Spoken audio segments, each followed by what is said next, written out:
জানো তো, এই ভিডিও পোস্ট করার চক্করে একটা জিনিস আমি বেশ বুঝতে পারছি।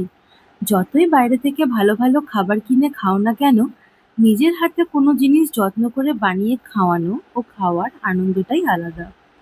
আসলে বিয়ের আগে সম্পূর্ণ একা হাতে সেভাবে কিছু বানানো হয়নি, কারণ আমার মা আর দিদি এত ভালো রান্না করে যে আমার নাক গলানোর সাহসই হয়নি। আজকে আমি বানাচ্ছি দই বড়া। প্রথমে খুব টেনশন হচ্ছিল, ভাবছিলাম ব্যাটারটা ঠিকঠাক হবে তো, বড়াগুলো তেলে দিতেই যদি ভেঙে যায়। কিন্তু না, সেরকম কিছু হয়নি।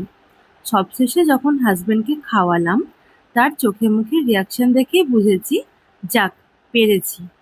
এইভাবেই একটু একটু করে নতুন নতুন রান্না শিখছি আর তোমাদের সাথেও শেয়ার করে নিচ্ছি। সত্যি বলতে এই ছোট ছোট জিনিসগুলো এখন বেশ ভালো লাগে, কারণ আমরা সবাই হয়তো পারফেক্ট হওয়ার চেষ্টা করি না, একটু নিজের মতো করে ভালো থাকতে চাই। আর আজকের এই ভিডিও যদি তোমাদের ভালো লাগে, তাহলে আমার এই ছোট্ট জার্নিটার পাশে থেকে যেও। আবারও দেখা হবে আরেকটা নতুন গল্প সাথে আরেকটা নতুন রান্না নিয়ে। ভিডিওটা শেষ পর্যন্ত দেখার জন্য তোমাদেরকে অনেক অনেক ধন্যবাদ।